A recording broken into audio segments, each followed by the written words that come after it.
조선공산당 2층 별칭 조공 유형 단체 시대 현대 성격 사회주의 운동 설립 일시 1925년 4월 17일 설립자 김재봉 정의 1925년 경성부에서 조직된 사회주의 운동 단체 개설 조선공산당은 1925년 4월 17일 일제와 경성부 황금정 아서원에서 조직된 사회주의 운동단체로 1928년 12월 해체되었다가 1945년 8월 해방 후 박헌영 등이 재조직하였으나 1946년 11월 남조선노동당 남노당으로 해소되었다. 연원 및 변천 1918년 4월 이동휘 등이 중심이 되어 러시아 하발로프스크에서 한인사회당을 결성하였다.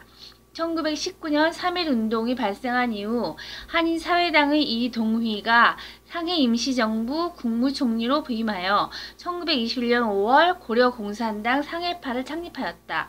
또한 1920년 1월 러시아 공산당 이루크츠크 위원회 산하에 한인공산당이 창립되었고 이들도 1921년 5월 고려공산당 이루크츠크파를 창립하였다. 1922년 10월 코민테르는 베르흐네우진스크에서 두 고려 공산당의 통합대회를 개최하도록 하였으나 대회가 무산되자 코민테르는 원동부 산하에 꼬르 뷰로를 설치하고 두 고려 공산당을 해체하였다. 1923년 5월 국내에서 조선공산당을 창건할 목적으로 꼬르 뷰로 국내부가 서울에서 결성되어 이들과 화요파 사회주의 세력 등이 주로 연결되면서 조선공산당이 창건되었다. 1925년 4월 17일 황금정 아서원에서 김재봉, 김낙준, 이명, 김학수, 주종건, 윤덕병, 진병기, 조동호, 조봉암, 송봉우, 김상주, 유진희, 독고전, 정운혜, 최원택, 이봉수, 김기수, 신동호, 박헌영, 홍덕유 등 19인이 비밀리에 조선공산당을 조직하였다. 조선공산당 창당대회 1차 당대회는 사상단체인 화요비, 화요파와 북풍회 등이 주도하였고 김사국, 이영 등 서울 청년의 계열의 사회주의자 서울파들은 배제되었다. 1차 당대회에서는 책임비서에 김재봉을 선출하였다. 조선공산당은 조직부, 정치경제부, 간부국, 조사부, 선전부, 노동부 등을 조직하고 코민텔은 집행위원회에 조선공산당의 창건을 알리고 승인을 얻기 위해 모스크바에 조동호와 조봉암을 파견될 것을 결정하였다. 1차 당 대회에서는 조선혁명의 과제가 심의되었고 그것을 민족해방혁명, 반제국주의 혁명으로 규정하였다. 조선공산당은 창립 당시 강령을 작성하진 않았지만 1926년 6월 7일 상해에서 발의된 조선공산당의 기관지 불꽃에 수록된 조선공산당 선언에 따르면 조선공산당은 민주공화국을 건설하되 국가의 최고 및 일체 권력은 국민으로부터 조직한 직접, 비밀, 무기명 투표, 보통 및 평등의 선거로 성립한다. 또한 직업조합의 조직 및 동맹 파업의 자유, 야간노동 금지, 아동노동 금지, 산모의 산전 이주, 산후 사주간 노동 금지, 대토주 소유자와 회사 및 은행이 점유한 토지를 몰수하여 국가의 토지와 함께 농민에게 교부할 일, 소장료를 3할 이내로 할 일, 농민조합을 법률로 승인할 일 등을 40개 항에 이르는 강령을 내걸었다. 조선공산당은 울축년 1925년 울축년 대홍수를 겪으면서 수해 이재민에 대해 모금과 상황조사를 하는 등 홍수 이재민들을 돕기 위한 전국적인 운동에 참여했다. 또한 전국 각지를 순회하여 농민, 노동자 등에게 강연을 벌이고 일본인 사회주의자를 초대하여 강연회를 여는 등 선전사업을 벌였다. 또한 조선공산당은 서울에 있는 인쇄공조합, 철공조합, 구두직공조합, 양말직공조합, 물장수조합 등의 각 직업별 노동조합의 창설에 관여하였다. 조선공산당은 출판물로서 조선지강과 신흥청년을 발행하였다. 조선공산당은 1926년 6월 10일 순종의 장례식을 계기로 민중봉기를 계획하였다. 당시 조선공산당 산하 고려공산청년회의 책임비서인 권오설의 주도하에 조선공산당은 60투쟁특별위원회를 두고 격고문, 복상, 통곡하는 민중에게 격함, 등의 전단을 배포하여 일제에 대항하는 투쟁을 준비하였다. 그러나 이러한 계획이 사전에 발각되어 조선공산당은 100여 명의 당원이 체포되었다.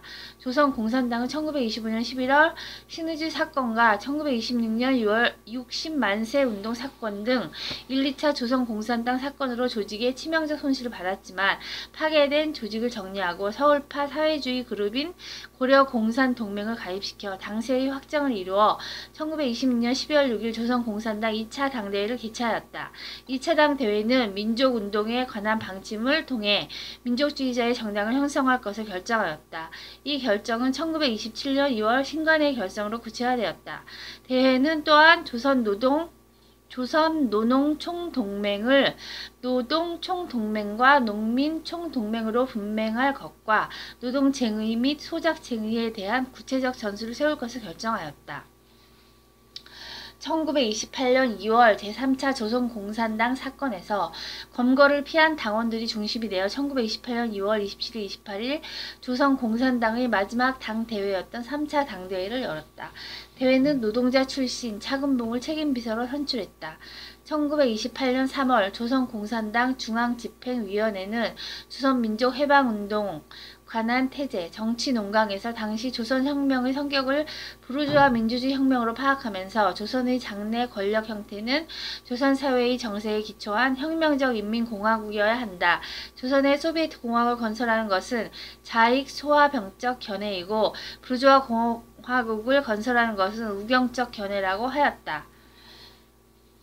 조선공산당은 1928년 7월 에서 10월 일제의 검거로 책임비서, 차금봉이 구속되는 등 조직이 와해되었고 코민테른이 조선의 농민 및 노동자의 임무에 관한 결의, 12월 태제의 지침에 따라 노동자와 빈농에 기초한 당 재건운동으로 나아가게 되었다. 1928년 12월 10일 코민테른 집행위원회 정치서기국에서 결의한 12월 태제는 조선공산주의 운동의 중요 방침은 프롤레타리아트 혁명운동을 강화하여 소부르주아지의 민족혁명운동에 대해서는 그 완전한 독립을 보장하는 한편 민족혁명운동의 계급성을 부여하고 그것을 타협적인 민족 개량주의로부터 분리시킴으로써 민족혁명운동을 강화해야 함을 제시했다. 또한 조선공산당이 지식인과 학생으로 구성되어 있고 단연간의 파쟁이 그들의 발전을 지연시켰기 때문에 공장 노동자와 빈농에 기초한 강철 같은 당 조직의 복구 강화를 지시하였다. 이후 코민테른의 일국 일당주의에 따라 1930년 3월에 조선공산당 만주 총국이 1931년 10월 조선공산당 일본 총국이 각각 해체되었다. 1929년 세계 자본주의가 대공황을 겪는 등 위기적 상황에 처하자 코민테른은 12월 태제와 프로핀테른의 조선의 혁명적 노동조합운동의 임무에 관한 태제, 9월 태제, 범태평양 노동조합의 조선의 범태평양 노동조합 비서부 지지자에 대한 동비서부의 서신, 10월 서신 등에 의거하여 노동자 농민에 기초한 대중적 당 재건운동을 지시하였다.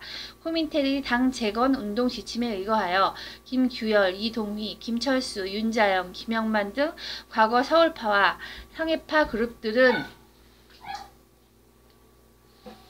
1929년 3월 만주 길림성을 중심으로 조선공산당 재건설준비위원회 발기회를 조직하고 볼세비키 노력자 신문을 발행하여 당 재건운동을 벌였다. 1931년 2월 양명, 한의권 등 ML파 사회주의파 그룹은 상해에서 기관지 계급투쟁을 발행하고 조선공산당 재건설 동맹을 결성하고 화요파 출신인 김단야, 권오직 등은 1929년 11월 서울에서 조선공산당 재조직준비위원회를 결성하였다. 이후 블라디보스톡 등지에서 활동하던 김단야 등은 1932년 3월 박헌영과 커뮤니스트 창간호를 발간하여 조선공산당 재건 방침을 시도하였다. 또한 1934년 8월 서울에서 이 제휴를 중심으로 경성 트로이카 그룹이 결성되어 1934년 11월 경성 재건그룹, 1935년 9월 조선공산당 재건 경성 준비그룹 등을 거치면서 조선공산당 재건을 위해 투쟁하였다. 한편 1930년대 들어와 혁명적 노동조합, 혁명적 농민조합, 결성운동이 활발히 일어나 전국적으로 수만 명에 달하는 검거자가 발생하였다. 이들은 코민테른의 당 재건 방침에 따라 아래로부터 위로의 전국적 조직 건설을 통해 당을 재건하려고 시도하였다. 이와 같이 1925년 4월 창건되어 1928년 12월 해체된 조선공산당의 재건을 위해 각 분파들의 당 재건 운동은 1945년 해방이 되기까지 성공하지 못하고 실패를 거듭했지만 1920년대 말부터 1940년대 초에 이르는 당 재건 운동의 결과는 1945년 8월 해방 직후 박헌영 등 과거 화협파가 중심이 된 조선공산당 재건준비위원회를 통한 조선공산당의 재건으로 이어지게 되었다. 해방이 되고 가장 먼저 조선공산당을 선포한 세력은 장안파였다. 서울파 출신이 이영과 정백, 화요파 출신이 이승엽, 조동호, 조두원, 상해파의 서중석, ML파의 하필원, 세익환 등은 1945년 8월 15일 밤 장안빌딩에서 조선공산당을 결성하였다. 한편 박헌영, 김삼용, 이주하, 이현상 등 경성콤그룹 화요파 계열은 8월 20일 조선공산당 재건준비위원회를 결성하였다.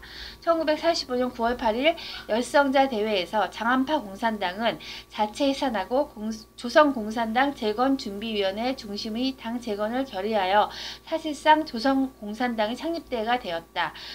조선공산당은 현 정세와 우리의 임무 8월 태제를 통해 첫째, 조선의 해방이 소형, 미중 등 진보적 민주주의 국가에 의해 실현됨으로써 평화적으로 혁명의 성공이 가능함을 보여주었고, 두 번째, 조선은 부르주아 민주주의 혁명의 단계에 있으므로 민족적 완전 독립과 토지 문제의 혁명적 해결이 가장 중요한 과제이고, 세 번째, 진보적 민주주의 정치를 실시하기 위해 노동자 농민이 중심이 되고 도시 소시민과 인텔리켄차의 대표와 기타 모든 진보적 요소가 정경과 계급과 단체 여하를 막론하고 참여하는 통일전선을 결성하여 대중이 지지하는 혁명적 인민정권을 수립해야 한다는 등 정치 노선을 제시하였다.